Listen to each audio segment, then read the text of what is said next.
श्रीमद् भगवद गीता के पंचम अध्याय के अंतर्गत हम देख रहे थे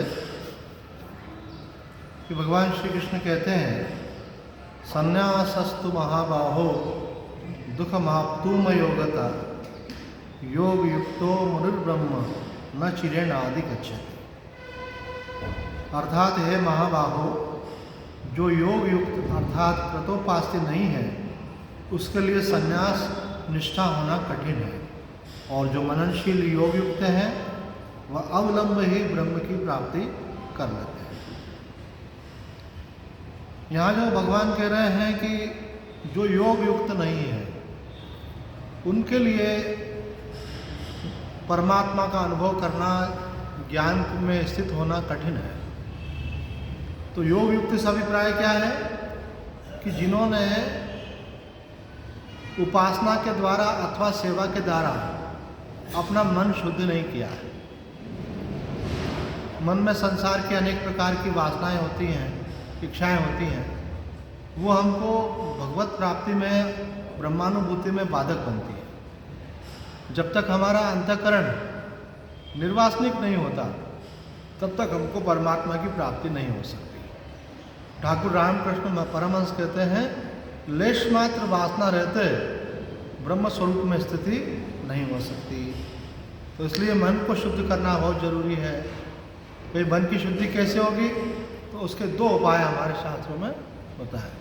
एक उपाय बताया है कि आप निष्काम सेवा कीजिए, और दूसरा है निष्काम भाव से भगवान की भक्ति कीजिए।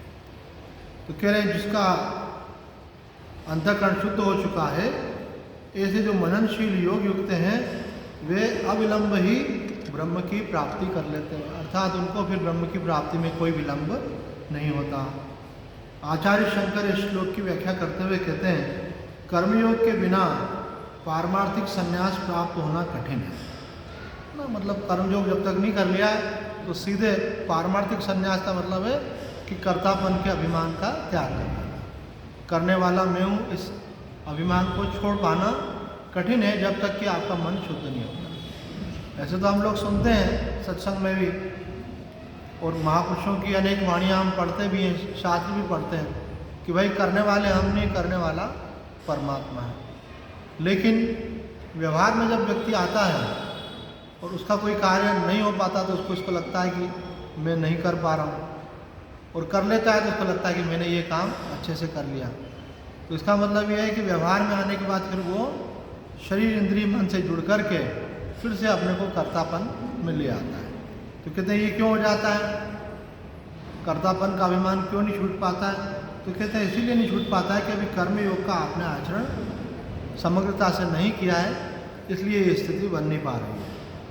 अब यहाँ पे स्पष्ट करते हुए कहते हैं, फल न चाहकर ईश्वर समर्पण भाव से किए हुए वैदिक कर्मयोग से युक्त हुआ ईश्वर के स्वरूप का मनन करने वाला मुनि ब्रह्म को अर्थात परमात्म ज्ञान निष्ठा रूप पारमार्थिक संन्यास को शीघ्र ही प्राप्त कर लेता है। इसलिए मैंने कहा, अर्थात भगवान श्री कृष्ण ने कहा कि कर्मयोग श्रेष्ठ है। तयोस्तु कर्म संन्यासात् कर्मयोगो विशिष्यते। अर्जुन ने जब प्रश्न पूछा कि मेरे लिए क्या श्रेष्ठ है, तो भगवान ने कहा कर्म संन्यास की अपेक्षा कर्मयोग श्रेष्ठ है। तो ऐसा क्यों कहा? यहाँ इस पर स्पष्ट वर्णन करते हुए कहते हैं कि फल की इच्छा न रख करके ईश्वर समर्पण भाव से किए हुए वैदिक कर्मयोग से युक्त होने पर ही यह स्थिति प्राप्त होगी। कर्मयोग की यहाँ मानो व्याख्या कर दी। कर्मयोग क्या है कि कोई मन में इच्छा मत रखो, और जो आप कर्म कर रहे हो वो कर्म भी कैसा होना चाहिए? शास्त्रोक्त कर्म होना चाहिए, वैदिक होना चाहिए, और उस कर्म को करके ईश्वर के प्रति समर्पण का भाव रखो। भगवान मैं जो कुछ भी कर रहा हूँ ये सब आपकी प्रसन्नता के लिए, चाहे पूजा कर रहा हूँ, चाहे पाठ कर रहा हूँ, चाहे दान कर रहा हूँ, चाहे यज्ञ कर रहा हूँ, तब कर रहा हूँ। तो ये सब साधन किस लिए कर रहा हूँ? कि हे प्रभु आपकी प्रसन्नता के लिए ये कर रहा हूँ, इसके बदले में मुझे कोई लौकिक आकांक्षा नहीं। ऐसा करने से क्या होगा? बोले ऐसा जो व्यक्ति है ईश्वर के स्वरूप का मनन करने वाला, वह व्यक्ति ब्रह्म को अर्थात परमात्म ज्ञान निष्ठा रूप पारमार्थिक संन्यास को शीघ्र ही उपलब्ध हो जाएगा। यहाँ लिखा है परमात्म ज्ञान निष्ठा रूप पारमार्थिक संन्यास। तो परमात्म ज्ञान रूप निष्ठा किसको कहते हैं? कि यह ज्ञान होना कि सर्वत्र एक परमात्मा ही है, उनका ही एकमात्र अस्तित्व है और उनसे ही सारा जगत प्रतीत हो रहा है, उनके अलावा किसी अन्य की सत्ता नहीं है। इसको बोलते हैं परमात्म ज्ञान। और उसमें हमारा स्थिति होना, उसमें दृढ़ता होना, इसको बोलते हैं निष्ठा। जैसे उदाहरण के लिए कि कोई व्यक्ति है, वो किसी कार्य को कर रहा है, तो कार्य को करना उसका प्रयोजन नहीं है, प्रयोजन है उस कार्य के द्वारा कुछ अन्य लाभ करना। तो उसकी निष्ठा किस में चली गई? लाभ में, उस कार्य में निष्ठा नहीं रही। तो यहाँ पे कह रहे हैं कि जो भगवान का भक्त है, इसकी निष्ठा किस में है? उस भगवत तत्व में ही उसकी निष्ठा है और वो अंतःकरण की शुद्धि से उसको उपलब्ध हो जाता है। आगे कहते हैं सन्यासी ब्रह्म है और ब्रह्म ही पर है, ऐसा नारद उपनिषद में कहा गया है। अर्थात कोई व्यक्ति ऐसा सोचे कि भाई यहाँ सन्यास की बात क्यों कही जा रही है, हम तो ब्रह्म की प्राप्ति चाहते हैं। तो बोले ब्रह्म की प्राप्ति और सन्यास दोनों में कोई फर्क नहीं है। जब आप मन से समस्त कामनाओं का त्याग कर देते हैं तो वो त्याग का मतलब ही न्यास होता है कि हमने कर्मों की वासना जो है मन से छोड़ दी। तो जब छोड़ दिया आपने तो आपको स्वतः स्वाभाविक रूप से सहज ही उस ब्रह्म की अनुभूति हो जाती है। अब यहाँ उड़िया बाबा जी कहते हैं कि शंकराचार्य जी ने ब्रह्म प्राप्ति के दो अर्थ किए हैं, एक संन्यास ग्रहण करना अथवा स्वरूप की प्राप्ति करना, परंतु वास्तव में इन दोनों में कोई विरोध भी नहीं है। उपासना से वैराग्य होता है और वैराग्य से जिज्ञासा जागृत होती है और तब गुरुदेव की शरण ग्रहण कर संन्यास लेता है और गुरुदेव के उपदेश से ही स्वरूप की प्राप्ति होती है। कहते हैं कि जब तक आप भगवान की उपासना नहीं करेंगे, भगवान की भक्ति नहीं करेंगे, भक्ति भी लोग करते हैं, तो गीता में भगवान ने कहा 4 प्रकार के मेरे भक्त होते हैं। चतुर्विधा भजन्ते माम जना सुकृतिनो अर्जुन आर्तो अर्थार्थी जिज्ञासु ज्ञानी च भरतर्षभ। तो ये जो 4 बातें हैं, इन 4 बातों में सबसे पहली बात क्या कि कौन सा भक्त? चतुर्विधा भजन्ते माम। तो चारों में से पहले भगवान ने क्या कहा कि एक मेरा आर्त भक्त होता है, जिसके जीवन में कोई संकट है, उस संकट के निवारण के लिए वो मेरी शरण में आता है। तो भगवान आदि शंकराचार्य जी श्लोक की व्याख्या करते हुए कहते हैं ये यथा माम प्रपद्यन्ते तांस तथैव भजाम्यहम्। इस श्लोक का अर्थ करते हुए कहते हैं कि भगवान ये कहना चाहते हैं कि आपके जीवन में कोई भी समस्या है और अगर आप मेरी शरण आते हो, मेरी उपासना करते हो, तो मैं उसको दूर करता हूँ। ये भगवान का वचन है। इसलिए और किसी की खुशामद करना, तंत्र मंत्र के चक्कर में पड़ना, टोने टोटके के चक्कर में पड़ना व्यर्थ है। सीधे आप अपनी समस्या का निजात कर सकते हैं। कैसे? भगवान की उपासना के द्वारा। आप गीता जी का पाठ कीजिए, आप हनुमान चालीसा का पाठ करें, सुंदरकांड का पाठ करें, अथवा जो भी आपके इष्ट है उनकी उपासना कीजिए। और किसी के आश्रय की आवश्यकता नहीं है, आप वो करेंगे। देखो, अगर कोई सोचेगा ना कि मैं बीमार हूँ, मैं ठीक कैसे होऊंगा, तो बीमारी बढ़ते चले जाएगी। क्यों?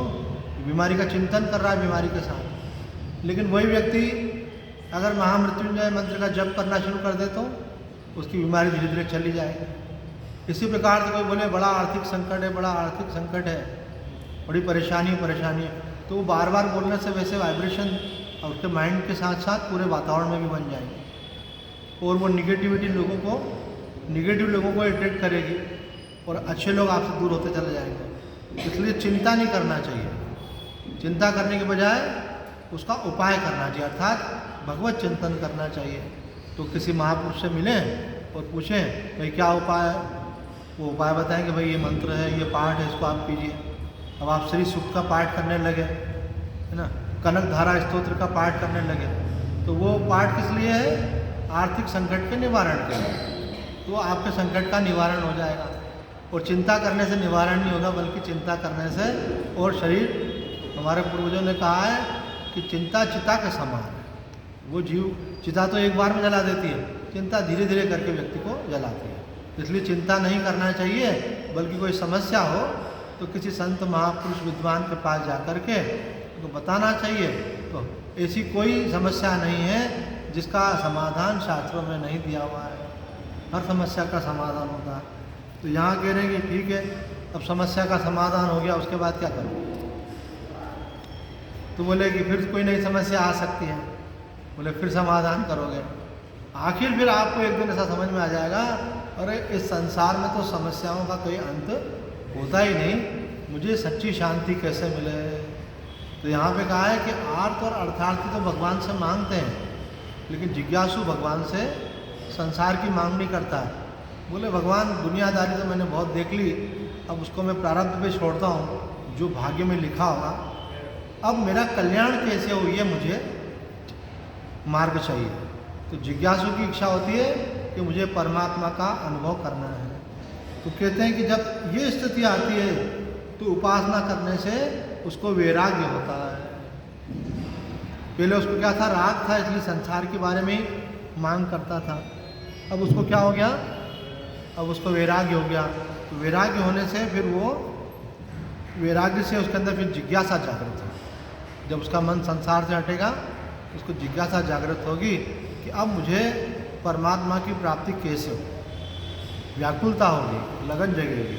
तो उससे क्या होगा, वो किसी महापुरुष की खोज में निकल पड़ेगा। भाई कहाँ कोई संत महात्मा मिलेगा जो मेरी इस समस्या का समाधान करे। तो कहते हैं कि वैराग्य से जिज्ञासा जागृत होती है, तब गुरुदेव की शरण ग्रहण कर व्यक्ति जो है संसार के व्यवहारों का त्याग कर देता है और गुरुदेव से उपदेश सुनता है।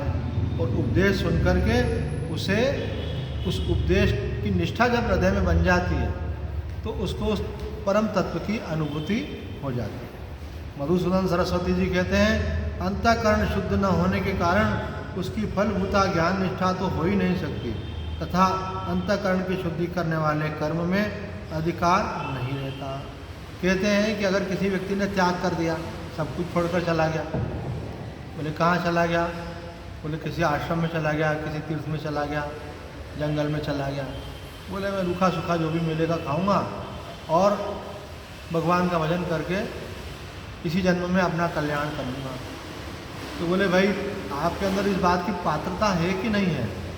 तो यहाँ पे मधुसूदन सरस्वती जी कह रहे हैं, अगर आपका अंतःकरण शुद्ध नहीं हुआ है तो आपको इस प्रकार से किसी आश्रम, तीर्थ अथवा वन में नहीं जाना चाहिए। क्योंकि अगर आप जाएंगे भी तो आप रहेंगे तो वन में, लेकिन आपका मन कहाँ रहेगा? परिवार में। जिनके साथ आपका लगाव है उनमें आपका मन रहेगा। तो पहले अपने लगाव को कुछ कम करें, आसक्ति को कम करें।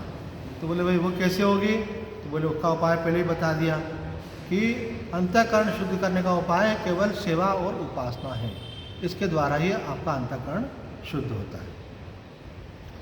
और अगर अंतःकरण शुद्ध नहीं हुआ और एकांत ले लिया आपने, तो एकांत में विषयों का ही चिंतन होगा, जो आपकी कामना है उसका चिंतन होगा, तो स्थिति और बिगड़ जाएगी। इसलिए एकांतवास सबके लिए नहीं है। एकांत उसी के लिए है जो एकांत में रहकर जिसका मन भगवान के भजन में लगे। संत महात्मा कहते हैं, अरे भाई संसार का व्यवहार का संकोच करो, छोड़ो इसको, भगवान का भजन करो। तो कुछ लोग जो है संसार के व्यवहार का संकोच तो कर लेते हैं, अर्थात अपने काम को कुछ कम कर लेते हैं, लेकिन जब वो समय मिलता है तो क्या करते हैं? बोला आराम से सो, टीवी देखो और किसी लोगों के साथ मिलकर के मनोरंजन करो। तो बोले भैया आप तो काम इसलिए छोड़ा था कि भगवान का भजन बढ़ाओगे, लेकिन भजन तो बढ़ाया नहीं और टाइम पास करने के लिए दूसरी चीज़ें करने लगे। इससे अच्छा तो काम में ही लगे रहता है।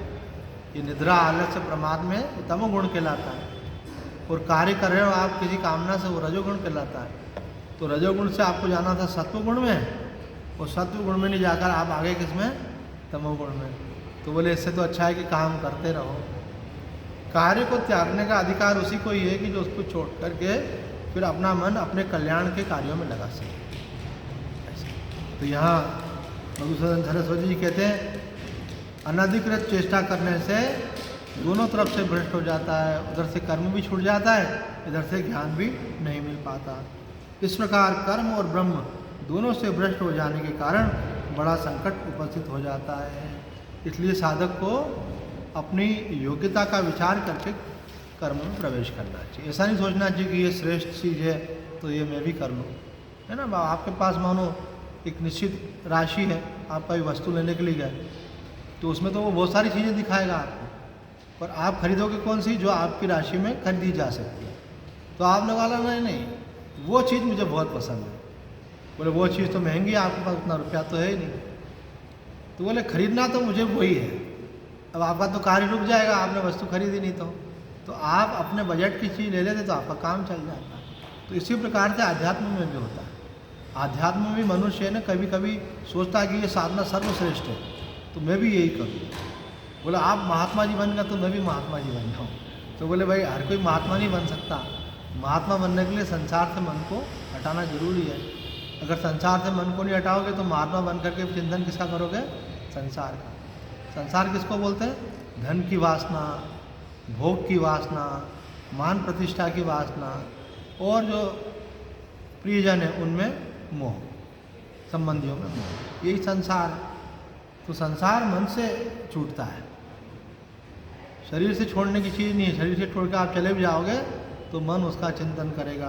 तो यही बात यहाँ मधुसूदन सरस्वती जी कह रहे हैं। और अगले श्लोक में भगवान श्री कृष्ण स्वयं भी कह रहे हैं।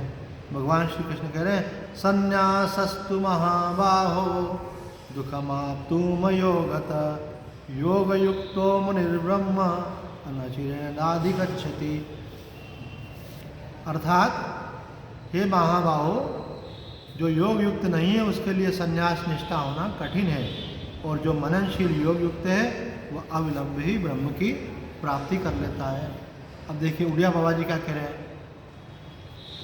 अंतःकरण शुद्ध न होने के कारण उसकी ज्ञान निष्ठा नहीं हो सकती, इसलिए अंतःकरण की शुद्धि का ही साधक को उपाय करना चाहिए।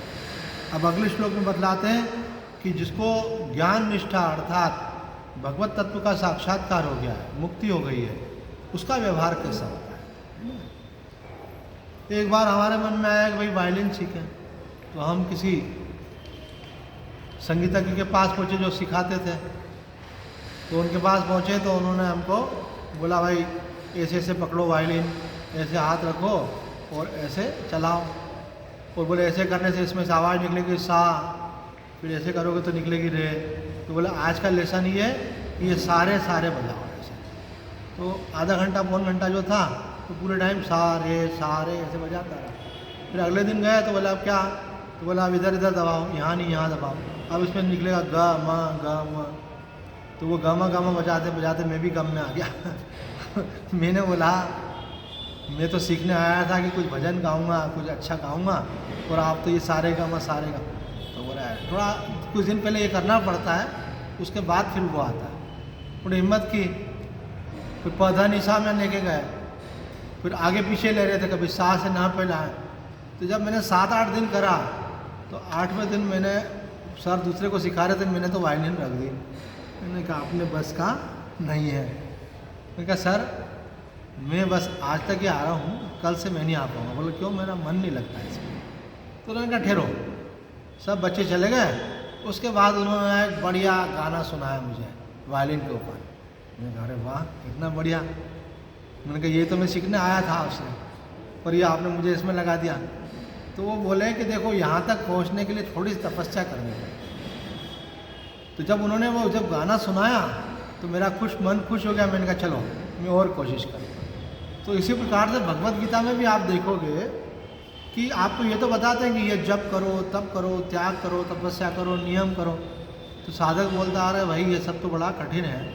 तो भगवान धीरे से बताते हैं देखो अगर जब तुम ज्ञानी हो जाओगे, जब तुम भगवत प्राप्त हो जाओगे तो देखो उसके क्या लक्षण है, फिर तुम्हारे जीवन में कैसी कृतकृत्यता और धन्यता आ जाएगी।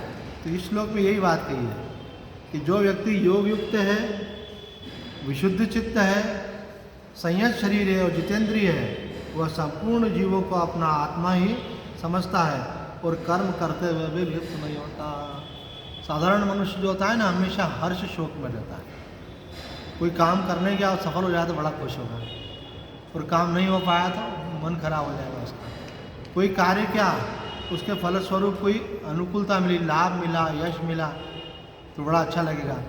और अगर अनुकूल परिणाम प्राप्त नहीं हुआ, प्रतिकूल परिणाम हुआ है, हानि हो गई, तो मन निराश हो जाएगा। तो सामान्य मनुष्य का मन जो है क्षणे रुष्टा क्षणे तुष्टा रुष्टा तुष्टा क्षणे क्षणे, कभी खुश होता है और कभी दुखी होता है, दिन भर में न जाने कितनी बार सुखी दुखी होता रहता है। तो ज्ञानी की ऐसी स्थिति नहीं होती है, ज्ञानी सदैव प्रसन्न रहता है। कोई लोग बोलते हैं भाई ज्ञान भगवत प्राप्ति के लिए प्रयत्न क्यों करना चाहिए, तो बोले कि वो प्रयत्न तो आप ऑलरेडी करते ही हो। आप संसार में पैसा चाहते हो, प्रतिष्ठा चाहते हो, सुख चाहते हो, तो किस लिए चाहते हो? उस सब के द्वारा आपके मन में एक प्रसन्नता आती है। अगर वो प्रसन्नता इनके बिना मिल जाए तो बोले मुख्य लक्ष्य तो प्रसन्नता है हमारी। तो बोले वो प्रसन्नता आपके अंदर पहले से विराजमान है, उसका अनुभव तब होगा जब आपको संसार का मोह छूट करके, अज्ञान छूट करके उसकी अनुभूति हो जाएगी। तो ये जो भगवत प्राप्ति है, आत्म तत्व की प्राप्ति है, ये ऐसा कुछ नहीं है कि आपको कोई नया लक्ष्य दिया जा रहा है।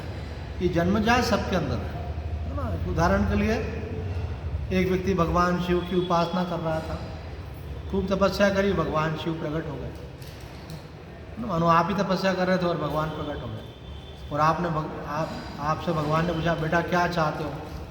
बोले अब किसी ने, महात्मा ने बता दिया था, कभी एक चीज़ मांगी और दूसरी रह जाएगी तो फिर बाद में पछताना पड़ेगा।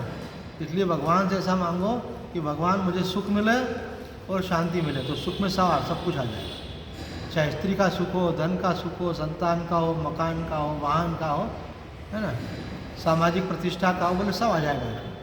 तो बोले भगवान मुझे सुख शांति की प्राप्ति हो, ये हमारी मूल मांग है ना। हमारे शास्त्र बोलते हैं जीव की मूल मांग है। तो किसी ने बोला भगवान मुझे सुख शांति की प्राप्ति हो, अथवा आपने भगवान से बोला, तो भगवान ने बोला तथास्तु, 2021 में तुमको सुख शांति मिले, तो आप प्रसन्न होंगे कि नहीं? बोले प्रसन्न होंगे, पर फिर मन में एक दुविधा भी आ जाएगी कि 21 के बाद क्या होगा। 21 का तो वरदान दे दिया आपने, पर उसके बाद क्या होगा? तो आप भगवान से कहेंगे भगवान मुझे वरदान ही देना है, तो 2021 को पीछे मत लाओ, आप बोलो सदा के लिए तुमको वरदान देता हूँ कि तुम सुखी और शांत रहो। तो भगवान ने कहा ठीक है, तुम्हारी ऐसी इच्छा है तो तुमको वरदान देता हूँ कि 21 को हटा देते हैं, तुम जो है सदा सुखी और शांत रहो, और यदि हरिद्वार में रहो तो, है ना। और बोले महाराज जी आपने हरिद्वार क्यों लगा दिया, अथवा वृंदावन में रहो तो बोले अब हमेशा हरिद्वार वृंदावन में तो रहूँगा नहीं, उसकी बॉर्डर से बाहर निकलने में भी डर लगेगा कि अगर मैं बाहर निकल गया तो संकट आ जाएगा, क्योंकि ये मेरे लिए सेफ है, कवच तो यही है। तो बोले महाराज आप जो है ये स्थान का प्रतिबंध भी मत लगाओ, एक काल का प्रतिबंध होता है और एक देश का प्रतिबंध। बोले देश का प्रतिबंध भी मत लगाओ, सीमाएं मत बांधो। तो अच्छा ठीक है, तुम हर स्थान पर सुखी रहोगे, हर समय सुखी रहोगे, जब तक अपनी पत्नी के साथ, अथवा अगर महिला है तो अपने पति के साथ, अपने पार्टनर के साथ रहोगे तो सदैव सुखी। अरे महाराज जी ये क्या करा, आपने समय का बंधन हटा दिया, स्थान का हटा दिया, अभी ये हमारे पति पत्नी का बंधन क्यों लगा दिया? तो आप आशीर्वाद देना है तो ऐसा दो ना कि चाहे अकेले रहें, चाहे साथ में रहें, चाहे यहाँ रहें, चाहे वहाँ रहें, चाहे 21 हो, चाहे कोई आगे का समय हो, सदैव प्रसन्न रहें। तो भगवान ने बोला सदैव प्रसन्न तो तुम सदैव रह सकते हो, पर उस तरफ ध्यान नहीं देते हो तुम। वो प्रसन्नता किसमें? बोले मन से थोड़ा सा पीछे आ जाओ, वहाँ सदा आनंद है। ये सारा जो संबंधन है किसमें? मन में है। अच्छा आप बताओ, रात को सो जाते हो तो आपको मालूम रहता है कि आप किस शहर में हो? नहीं। कौन से साल में हो? नहीं। किसके साथ हो? नहीं। तो नींद में ये सब नहीं रहता, लेकिन नींद में सुख रहता है कि नहीं? हर व्यक्ति को सुख का अनुभव होता है, उठने के बाद बोलता है सुखपूर्वक सोया। तो भगवान यही बतलाना चाह रहे हैं, संतों ने यही कहा है, शास्त्र ने यही कहा है कि वो सुख जो निद्रा में है वो जागृत में भी है, लेकिन मन से जुड़ जाने के कारण उसका अनुभव नहीं हो रहा है। अगर आप अपने आप को मन से अलग कर लो तो आपको शाश्वत सुख की अनुभूति हो जाएगी। तो यहाँ भगवान कह रहे हैं कि संपूर्ण जीवों को वो अपने आत्मा के रूप में देखता है, और कुछ भी कर्म करे वो कर्म करते हुए भी निर्लिप्त रहता है।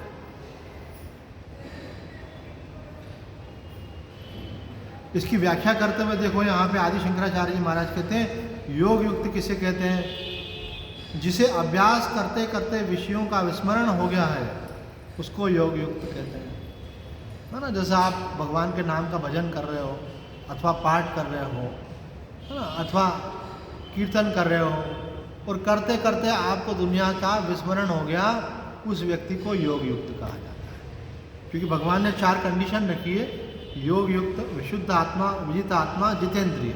ये 4 बातें जिसके अंदर होती है वो ज्ञान को उपलब्ध होता है। तो पहली बात कौन सी है? योग युक्त। तो योग युक्त की व्याख्या करते हुए उड़िया बाबा जी महाराज कहते हैं ज्ञान योग युक्त, अर्थात जिसने गुरुओं से ज्ञान का श्रवण करके उस ज्ञान को अपनी बुद्धि में धारण कर लिया है, उसको सही सही जानकारी मिल चुकी है। अथवा श्रवण आदि में लगा हुआ जिज्ञासु, जैसे आप लोग श्रवण कर रहे हैं, ये ज्ञान की प्राप्ति का एक प्रधान साधन माना जाता है श्रवण। अभी हमारा मन क्या है? मनोरंजन में लगता है ना, जहाँ सुख मिल रहा है उन चीज़ों में लगता है। अभी मन को ये वासनाओं के कारण ऐसा रहता है। जैसे जैसे मन निर्वासनिक होता है वैसे वैसे वो ज्ञान में लगता है, उसको सत्संग सुनना अच्छा लगता है, उसको स्वाध्याय करना अच्छा लगता है, उसको साधना करना अच्छा लगता है। तो यहाँ भी ये कह रहे हैं कि श्रवण आदि में लगा हुआ जिज्ञासु योग युक्त कहलाता है। बोले कब से? बोले दीर्घ काल से उसी में आप लगे हैं। धीरे धीरे क्या होगा? आपका सोच परिवर्तन हो जाएगा, आपके मूल्य परिवर्तन हो जाएंगे, आपका लक्ष्य जो है संसार से हट करके परमात्मा हो जाएगा। अथवा श्रोत स्मार्त कर्मों का अनुष्ठान करने वाला गृहस्थ। बोले योग युक्त का मतलब है कि जो शास्त्र के द्वारा निर्देशित कर्म है कि आपको इस प्रकार का जीवन जीना चाहिए, वो उन निर्देशों का पालन करते हुए जो जीवन जी रहा है वो व्यक्ति योग युक्त कहलाता है। अथवा निरंतर ब्रह्माकार वृत्ति का अभ्यास करने वाला विरक्त, ये सभी योग युक्त कहे जाते हैं। कौन बोल रहे हैं? उड़िया बाबा जी महाराज। क्या आपने वेदांत का श्रवण किया और आपको बताया गया कि कल्प के अंत में एक ब्रह्म ही था, कल्प के आदि में एक ब्रह्म ही है, आदि और अंत के बीच में जो दिख रहा है वो ब्रह्म के अलावा कुछ नहीं है। उस ब्रह्म में माया से ये सब लीला दिख रही है। एक ब्रह्म के सिवा कुछ नहीं है। वो ब्रह्म ही आपका वास्तविक स्वरूप है, वह ब्रह्म ही भगवान का भी वास्तविक स्वरूप है। और ये जगत जो दिख रहा है ये माया कारण दिख रहा है, ये भी वास्तव में ब्रह्म ही है। रे रे सर्वम ब्रह्ममयम, ये आपको उपदेश कर दिया गुरु जी ने। अब आपने सुन भी लिया, समझ भी लिया, लेकिन स्थिति नहीं बन पा रही है। तो कहते हैं स्थिति तब बनेगी जब आप ब्रह्माकार वृत्ति का अभ्यास करेंगे। आप बैठ गए शांति से आसन लगा करके और आपको कोई भी नाम रूप दिखा तो आपने कहा कि यह सब मिथ्या है, एक ब्रह्म ही सत्य है। जो भी ख्याल आए बोले एक ब्रह्म ही सत्य है, ब्रह्म ही सब विचारों के रूप में आ रहा है, ब्रह्म के अलावा कुछ नहीं है। तो आपकी वृत्ति धीरे धीरे क्या हो गई? ब्रह्माकार। तो यहाँ उड़िया बाबा जी कह रहे हैं निरंतर ब्रह्माकार वृत्ति रखने वाला जो विरक्त है, ऐसा कौन कर पाता है? जिसकी संसार में आसक्ति है वो नहीं कर पाएगा, उसको संसार छूटेगा ही नहीं। जिसका मन संसार से हटा है वो व्यक्ति ही ब्रह्म चिंतन कर सकता है। इसलिए अगर कोई कल्याण चाहता है तो संसार के प्रपंचों से अपने मन को हटाना पड़ता है ना। भाई ठीक है, आपकी जब तक जिम्मेदारी थी आप लगे हुए थे, अब धीरे धीरे आपको उससे पीछे पीछे अपने को करते जाना चाहिए। ये ऐसा नहीं लाइफ टाइम कोर्स नहीं है। आपने कोई ड्यूटीज़ थी वो पूरी की, उसके बाद धीरे धीरे उससे उपराम होते जाना चाहिए। अपना कर्तव्य हमने कर लिया, अब उपराम होते जाना। उपराम होंगे तो आपका भजन बढ़ेगा, उसमें एकाग्रता बढ़ेगी, अंतर्मुखता बढ़ेगी, है ना, उसमें दृढ़ निष्ठा बनेगी। तो यहाँ बोल रहे हैं कि ऐसे ईश्वराकार ब्रह्माकार वृत्ति जो व्यक्ति संसार से विरक्त है वो बनाता है, उसको योग युक्त कहा जाता है। दूसरी कंडीशन भगवान ने यहाँ पे रखी, विशुद्ध आत्मा, जिसकी बुद्धि राग द्वेष से शून्य है, जिसका अंतःकरण निष्काम कर्म और उपासना से शुद्ध हो गया है। वैराग्यवान जो है उसी को शुद्ध आत्मा कहा जाता है। क्योंकि आत्मा तो सदैव शुद्ध है। यहाँ शुद्ध आत्मा से अभिप्राय है जिसका मन शुद्ध हो गया। कहते हैं ना, मन चंगा तो कटौती में गंगा। बोले परमात्मा को पाना कठिन नहीं है, लेकिन अगर आपका मन शुद्ध है तो यहाँ बता रहे मन की शुद्धि क्या है कि राग द्वेष से शून्य, संसार में किसी के प्रति भी आसक्ति नहीं होना चाहिए। कोई भी व्यक्ति के प्रति ये नहीं होना चाहिए कि ये हमारे खास हैं। क्यों? कि बोले अगर संसार में राग रखोगे तो भगवान से विमुख हो जाओगे, क्योंकि आप किसी के मोह में पड़े हुए हो तो परमात्मा की प्राप्ति नहीं कर सकते। और बोले किसी से द्वेष हुआ तो बोले राग से भी ज़्यादा खराब होता है द्वेष। जिससे द्वेष होता है, जैसे आप सब तरफ से फ्री हो गए, बोले सबको ठीक चल रहा है, बस एक वो दुष्ट व्यक्ति है उसके कारण परेशान हो। तो जो राग द्वेष में लगा हुआ है ये महान शत्रु है जीव के कल्याण में। भगवान कहते हैं इन दोनों पर विजय प्राप्त किए बिना तुम मुझ तक नहीं पहुंच सकते। तो यहाँ बोल रहे हैं जिसकी बुद्धि राग द्वेष से शून्य है। अब उपाय क्या है भाई? अब आप चाहते हो कि मेरी आसक्ति खत्म हो जाए, किसी व्यक्ति में आसक्ति नहीं हो, और किसी व्यक्ति ने, कोई भी व्यक्ति हो, तकलीफ दिया आपको तो उससे द्वेष नहीं हो। उपाय क्या है? उसका उपाय ये है कि अगर कहीं से भी सुख मिले ना, ऐसा सोचना चाहिए ये तो माध्यम है देने वाला परमात्मा। कल कोई व्यक्ति हमारे सत्संगी बैठे हुए थे, एक महात्मा जी उनको कोई फॉरेन की लैंग्वेज बोल के समझा रहे। मैंने बोला भाई देखो आपको अध्यात्म का ज्ञान भी मिल रहा है और ये तो आपको एक नई लैंग्वेज भी सीखने को मिल रही है। तो उन्होंने बड़ा अच्छा उत्तर दिया, बोले सिखाने वाला तो परमात्मा, ये तो माध्यम है।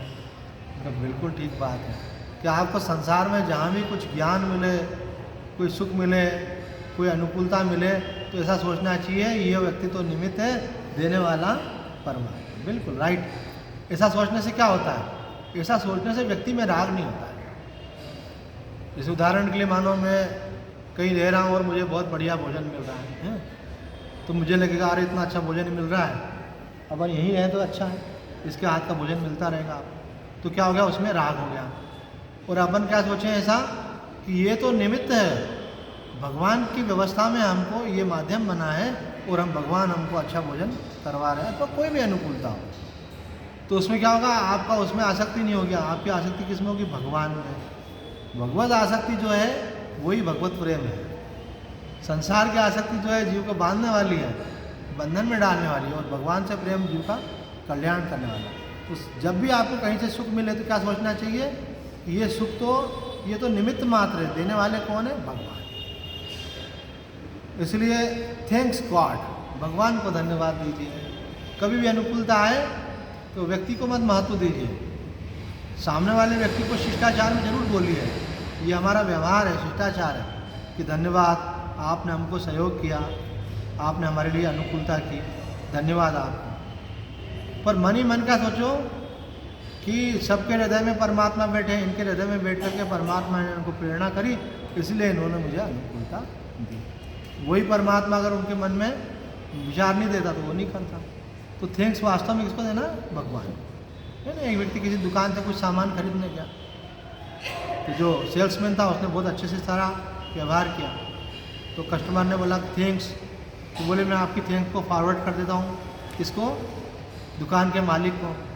बोले मैं समझा नहीं। बोले मैंने जो अच्छा व्यवहार किया वो मैंने आपको देख करके नहीं किया, वो अच्छा व्यवहार इसलिए किया कि मुझे मेरे मालिक का काम करना है, तो मुझे मालिक मुझे पैसा देता है इसलिए मैं अच्छा काम कर रहा हूँ। मेरा मालिक मुझे देख रहा है सीसीटीवी कैमरे के माध्यम से, इसलिए अच्छा काम कर रहा हूँ। तो धन्यवाद मुझे नहीं, धन्यवाद आप इस संस्था को दीजिए और बोले इसके मालिक को दीजिए। तो कहने का अभिप्राय है कि हम वास्तव में जो देने वाला उसको तो भूल जाते हैं और संसार में अटक जाते हैं, और वो हमारे लिए फिर जब जिसमें राग हो जाता है वो व्यक्ति जब हमारी अनुकूलता का कारण नहीं बनता तो उसी में फिर द्वेष भी हो जाता है। ऐसा। दूसरी बात है कि अगर आपको कहीं से कोई तकलीफ मिली, किसी ने कष्ट दिया, तो ये नहीं सोचना चाहिए कि इसने कष्ट दिया। अगर ऐसा सोचेंगे तो द्वेष हो जाएगा। बोले फिर क्या सोचना चाहिए? ऐसा सोचना चाहिए कि ये तो निमित्त मात्र है, हमारा ही कोई पाप कर्म है, उसी कारण से ये निमित्त बना और हमको कष्ट प्राप्त हुआ। अगर ये नहीं होता तो कोई दूसरा माध्यम बन जाता। अथवा ऐसा सोचना चाहिए कि भगवान हमें इस कष्ट के द्वारा कोई शिक्षा देना चाहते हैं, हमारे जीवन की दिशा बदलना चाहते हैं। कई बार क्या होता है कि हमको लगता है कि ये गलत हो जाए। एक व्यक्ति बस में चढ़ना चाहता था तो बस निकल गई, तो उस पर बड़ा दुख हुआ, अरे लंबी यात्रा थी बस निकल गई, और अगले दिन मानो बड़ा बस का एक्सीडेंट हो गया और वो बोले भगवान ने मुझे बचा लिया। तो कई बार कोई नुकसान हमारी भलाई के लिए होता है, कोई प्रतिकूलता हमारे भविष्य में हित के लिए होती है, लेकिन हम समझ नहीं पाते। तो अपने जीवन में कोई प्रतिकूलता भी आए तो सोचना चाहिए कि भगवान तेरे मंगलमय विधान में कुछ भी गलत नहीं है, आज ही गलत लग रहा है लेकिन इसका परिणाम आगे अच्छा ही होगा। तो यहाँ कह रहे हैं कि विशुद्ध आत्मा जिसका अंतःकरण राग द्वेष का त्याग करके शुद्ध हो गया है, और आगे कहते हैं विजित आत्मा अर्थात जिसने अभ्यास द्वारा शरीर को जीत लिया है, अर्थात स्थिर कर लिया है। अगर साधक सिद्धि चाहता है तो उसको अपने शरीर को स्थिर करना भी जरूरी है। समय रहते हुए शरीर जब स्वस्थ है, अल्पायु में आप, तो आपको अब एकदम वृद्धावस्था आगे तो बन नहीं पाएगा, तो पहले कोशिश करना चाहिए एक आसन में बैठने की। उड़िया बाबा जी कहते हैं कि अगर कोई व्यक्ति एक आसन में 3 घंटा 33 मिनट बैठ जाए तो उसको स्वतः ही समाधि लग जाएगी, क्योंकि उसका शरीर का भान चला जाएगा और सर्दी गर्मी भूख प्यास भी नहीं लगेगी उसको, पर बिना हिले डुले एक स्थिर आसन में। एक व्यक्ति मंच में बैठे थे तो कभी इधर देखते कभी इधर देखते, एक सिद्ध महात्मा ने बोला, बेटा सब पब्लिक तुमको देख रही है, मंच पे बैठे हो, चंचलता शोभा नहीं देती है वक्ता को शांत होना चाहिए, एकाग्र होना चाहिए। तुम कभी इधर देखते हो कभी उधर देखते हो, ऐसा नहीं। ऐसे जो ध्यान में बैठे तो बोले आसन तो ठीक लगा लिया लेकिन इधर देख रहे उधर देख रहे, तो बोले अभी तुम्हारा मन स्थिर नहीं है।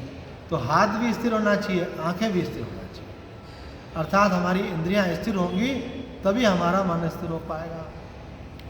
श्री माँ आनंदमयी कहती है, जैसे आपको दूध जमाना है तो आपने किसी बर्तन में कुनकुना गर्म दूध किया, उसमें आपने जामन डाल दिया। अब वो बर्तन स्थिर रहेगा तो दूध से दही बनेगी, लेकिन अगर आपका बर्तन हिलता रहा तो नहीं बनेगी। तो आपका जो मन है उसमें गुरुदेव ने मंत्र दिया, वो आपको डाल दिया। अब वो उसको स्थिरता रखनी पड़ेगा, आपका शरीर स्थिर रहे, आपका मन स्थिर रहे, तो वो धीरे धीरे वो मंत्र जो है उसके लक्ष्य की सिद्धि तक आपको लेकर के जाएगा। जामन जो है दही में कब बदलेगा, जब उसको अपने प्रोसेस करने का मौका मिले, स्थिर रहे वो। तो आप आपके मन में अगर सुमिरन चलता रहा तो सुमिरन करते करते आप सिद्ध हो जाएंगे। तो यही बात यहाँ कही जा रही है कि मन भी स्थिर होना चाहिए और तन भी स्थिर होना चाहिए, तब उस तत्व की प्राप्ति होती है। और प्राप्ति होने के बाद क्या होता है, सर्वभूतात्म भूतात्मा, अर्थात अपने आप को संपूर्ण भूतों में अनुभव करता है। फिर एक शरीर के रूप में अनुभव नहीं करता, बल्कि देखता है कि ये सारे स्वरूप मेरे ही हैं। अपने आप को सब में देखता है और भगवान में अपने आप को देखता है। सारा संसार आप में अध्यस्त है और आप भगवान में, तो उसको फिर पूर्णता का अनुभव हो जाता है। जो अपने को संपूर्ण भूतों की आत्मा के रूप में देखता है, अथवा जिसका संपूर्ण प्राणियों में आत्मभाव है, इन संपूर्ण गुणों से जो युक्त पुरुष है वो कर्म करता हुआ भी लिप्त नहीं होता, वो किसी बंधन में नहीं आता। तो आज इतना ही। आइए प्रेम से भगवान का नाम लें। श्रीमन नारायण नारायण नारायण,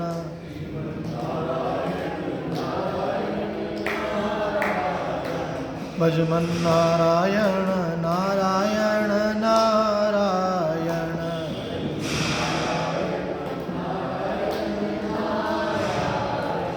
श्रीमन नारायण भवतारायण,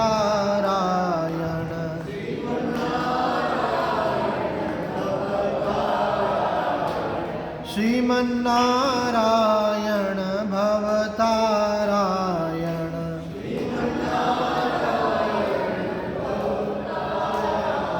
सच्चिदानंद भगवान की, धर्म की अधर्म का, प्राणियों में विश्व का, गौ माता की, सनातन धर्म की, हर